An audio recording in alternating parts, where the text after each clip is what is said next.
Il y a eu une scène étonnante mardi soir devant le Parlement britannique à Londres à l'annonce de la défaite historique de Theresa May. Le 7-9 sur France Inter. Des cris de joie de la part des partisans du Brexit, mais aussi de ceux qui souhaitent rester au sein de l'Union européenne. Que les défenseurs de thèses aussi opposées se réjouissent ainsi du résultat du même vote donne la mesure de la confusion qui règne à Londres après un rejet aussi massif de l'accord négocié par Theresa May avec l'Union européenne.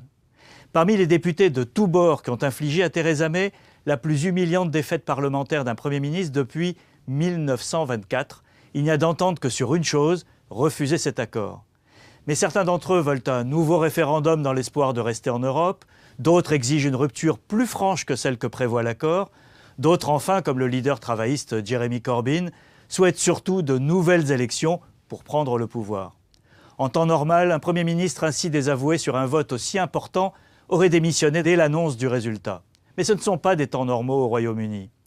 Le paradoxe est que ceux qui ont humilié leur Premier ministre mardi vont voter mercredi pour la sauver.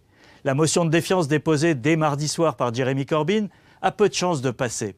Les unionistes irlandais et les conservateurs eurosceptiques qui ont désavoué Theresa May mardi ont annoncé qu'ils voteraient contre la motion travailliste.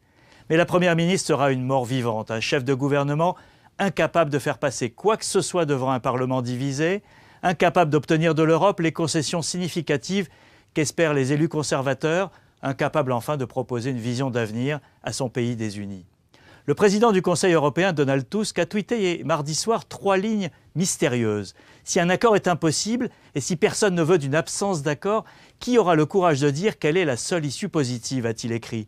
Il n'a pas explicité l'issue positive qu'il avait à l'esprit, mais sans doute pensait-il à un autre référendum pour demander au peuple de trancher.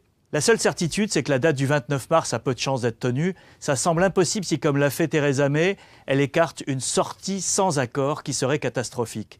Dans ce cas, le Royaume-Uni, qui a donné hier soir le spectacle d'une impasse politique totale, se donnerait le temps de retourner devant les électeurs.